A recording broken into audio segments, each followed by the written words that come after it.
எண்ணமெல்லாம் சிறகடிக்கும், எண்களெல்லாம் வழி கொடுக்கும், எந்நாளும் ராஜமுகம், எளியோரின் ஏறுமுகம். எந்த நிலை வந்தாலும் வந்த நிலை மாறாத நமது Rajanilai. Rajanilai TV, channel of astrology.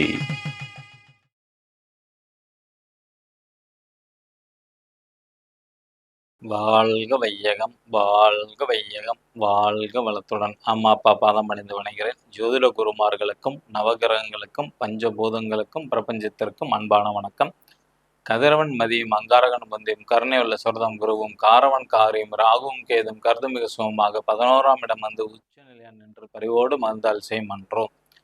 உலகெங்கும் உள்ள ராஜநிலை டிவி ரசிக பெருமக்கள் அனைவருக்கும் உற்சாகமான காலை வணக்கம். இன்று பிறந்தநாள் மற்றும் திருநாள் கொண்டாடும் அனைவருக்கும் ராஜநிலை டிவி சார்பாக வாழ்த்துக்களை தெரிவிப்பது உங்கள் ராஜநிலை எண்கணித வித்தகர் லால்குடி செந்தில். இன்றைய பஞ்சாங்கம் உத்தராயண காலம் பராபவ வருடம் வைகாசி மாதம் 7ஆம் தேதி வியாழக்கிழமை. இன்று 21/5/2026.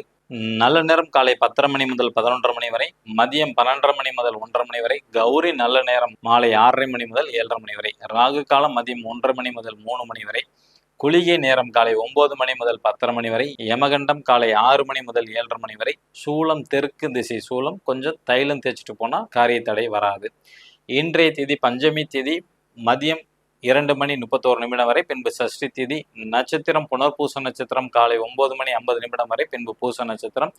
யோகம் கண்டம் நாம யோகம் மாலை 4:25 வரை, பின்பு விருத்தி நாம யோகம்.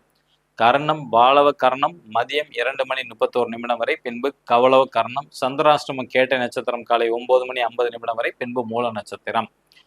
கிரக நிலவரங்கள்: மேச ராசியில் செவ்வாய் பகவான், ரிஷப ராசியில் சூரிய பகவான் மற்றும் புதன் பகவான், மிதுன ராசியில் குரு பகவான் மற்றும் சுக்கர பகவான், சிம்ம ராசியில் கேது பகவான், கும்ப ராசியில் ராகு பகவான், மீன ராசியில் சனி பகவான். வைகாசி மாச பலன்கள்ல நம்ம நேத்திக்கு பார்த்தது தனுசு ராசிக்கான பலன்கள் பார்த்தோம். அதோட தொடர்ச்சி தான் இந்த வீடியோவில் வந்து பார்க்க போகிறோம்.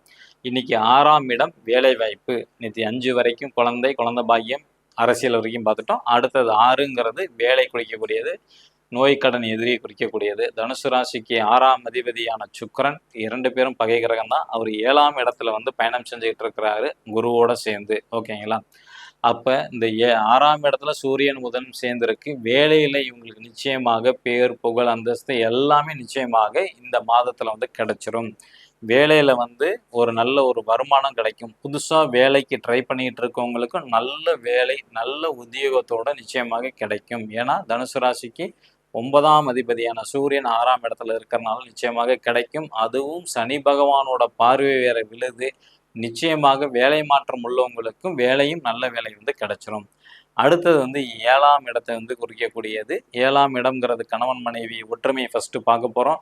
அங்கே 7ஆம் இடத்துல வந்து குரு பகவான் இருக்கிறாங்க, சுக்கரன் இருக்கிறாங்க. 7ஆம் அதிபதியான புதன் 6ல் வந்து பயணம் செஞ்சுட்டு இருக்கிறாங்க.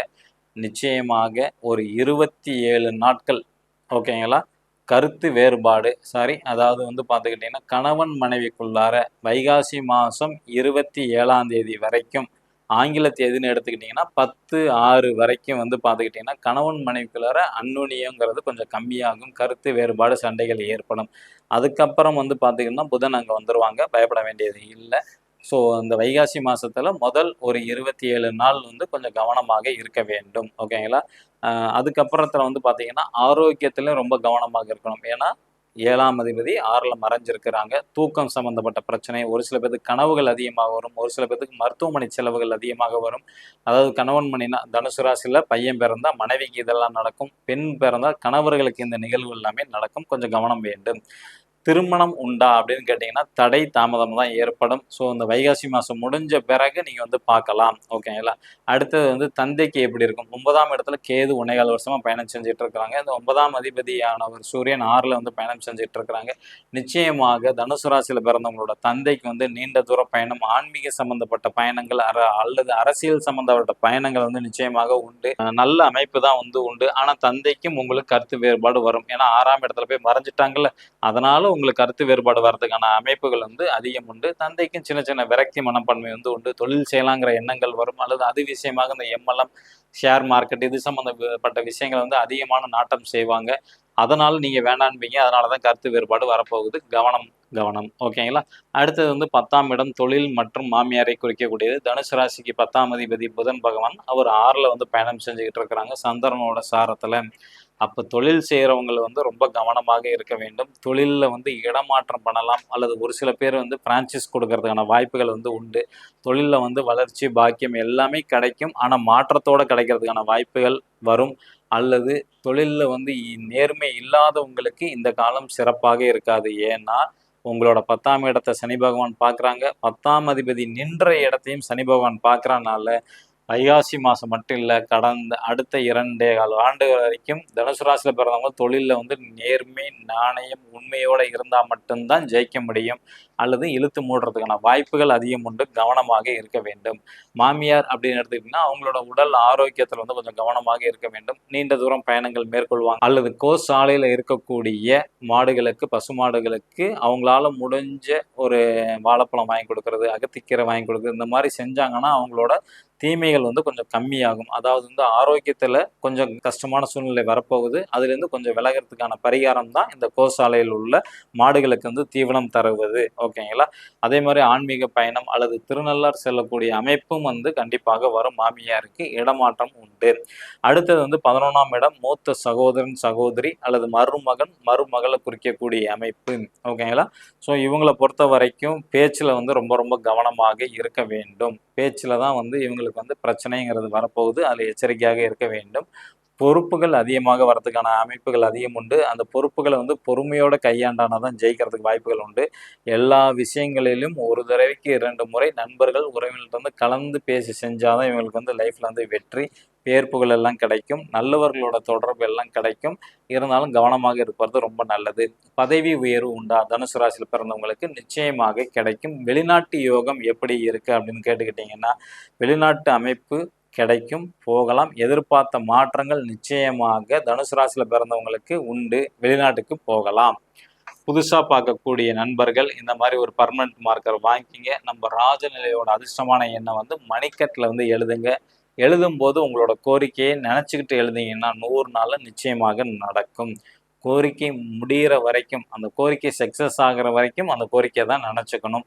நம்பர் மட்டும் டெய்லி மாறிக்கிட்டே இருக்கும். நம்பரை வந்து கவனமாக பார்த்து எழுதுங்க. நிச்சயமாக நடக்கும். நிறைய பேர்த்துக்கு நடந்திருக்கு. மெசேஜ் போட்டுக்கிட்டு இருக்கிறாங்க. மெசேஜ் போட்ட அனைத்து நண்பர்களுக்கும் நன்றி தெரிவிச்சுக்கிறேன். ஒரு சில பேர் ஃபோனில் சொல்லி, சார் எங்களுக்கு வந்து திருமணம் நடக்காமல் இருந்தது என் குழந்தைகளுக்கு, இப்போ வந்து திருமண பேச்சு வந்து நல்லபடியாக முடிஞ்சிருச்சுன்னு சொல்லியிருக்கிறாங்க. அந்த தகவல் கொடுத்ததுக்கெல்லாம் ரொம்ப நன்றி. கடலூர் பக்கத்தில் இருக்கிறவங்க மீனாட்சிங்கிறவங்க வந்து பேசினாங்க. ரொம்ப சந்தோஷம். மேச ராசி அல்லது மேச லக்னத்தில் பிறந்த நண்பர்கள் இன்று பயன்படுத்த வேண்டிய ராஜனின் அதிர்ஷ்டமான எண் 64. ரிஷப ராசி அல்லது ரிஷப லக்னத்தில் பிறந்த நண்பர்கள் என்று பயன்படுத்த வேண்டிய ராஜனின் அதிர்ஷ்டமான எண் 72. மிதுன ராசி அல்லது மிதுன லக்னத்தில் பிறந்த நண்பர்கள் என்று பயன்படுத்த வேண்டிய ராஜனின் அதிர்ஷ்டமான எண் 68. கடக ராசி அல்லது கடக லக்னத்தில் பிறந்த நண்பர்கள் என்று பயன்படுத்த வேண்டிய ராஜனின் அதிர்ஷ்டமான எண் 79. சிம்ம ராசி அல்லது சிம்ம லக்னத்தில் பிறந்த நண்பர்கள் என்று பயன்படுத்த வேண்டிய ராஜனின் அதிர்ஷ்டமான எண் 92. கன்னி ராசி அல்லது கன்னி லக்னத்தில் பிறந்த நண்பர்கள் என்று பயன்படுத்த வேண்டிய ராஜனின் அதிர்ஷ்டமான எண் 84. துலா ராசி அல்லது துலா லக்னத்தில் பிறந்த நண்பர்கள் பயன்படுத்த வேண்டிய ராஜனின் அதிர்ஷ்டமான எண் 77. விருச்சக ராசி அல்லது விருச்சக லக்னத்தில் பிறந்த நண்பர்கள் என்று பயன்படுத்த வேண்டிய ராஜனின் அதிர்ஷ்டமான எண் 33. தனுசு ராசி அல்லது தனுசு லக்னத்தில் பிறந்த நண்பர்கள் என்று பயன்படுத்த வேண்டிய ராஜனின் அதிர்ஷ்டமான எண் 02. மகர ராசி அல்லது மகர லக்னத்தில் பிறந்த நண்பர்கள் என்று பயன்படுத்த வேண்டிய ராஜனின் அதிர்ஷ்டமான எண் 22. கும்ப ராசி அல்லது கும்ப லக்னத்தில் பிறந்த நண்பர்கள் என்று பயன்படுத்த வேண்டிய ராஜனின் அதிர்ஷ்டமான எண் 14. மீன ராசி அல்லது மீன லக்னத்தில் பிறந்த நண்பர்கள் என்று பயன்படுத்த வேண்டிய ராஜனின் அதிர்ஷ்டமான எண் 52. இவை அனைத்தும் காமனான ராசி பலன் தான். உங்க ஜாதகப்படி பணம் ஈர்க்கக்கூடிய நம்பர் பாஸ்வேர்டில் இருக்குதா அப்படின்னு தெரிஞ்சுக்கணும்னா கீழே உள்ள வாட்ஸ்அப் நம்பருக்கு தொடர்பு கொள்ளுங்க. இந்த நாள் இனிய நாளா அமைய அடியேனும் பிரபஞ்சனம் பிரார்த்தனை செய்து கொண்டு உங்களிடமிருந்து விடை பெற்றுக் கொள்வது உங்கள் ராஜநிலை எண்கணித வித்தகர் லால்குடி செந்தில். நன்றி, வணக்கம், வாழ்க வளத்துடன்.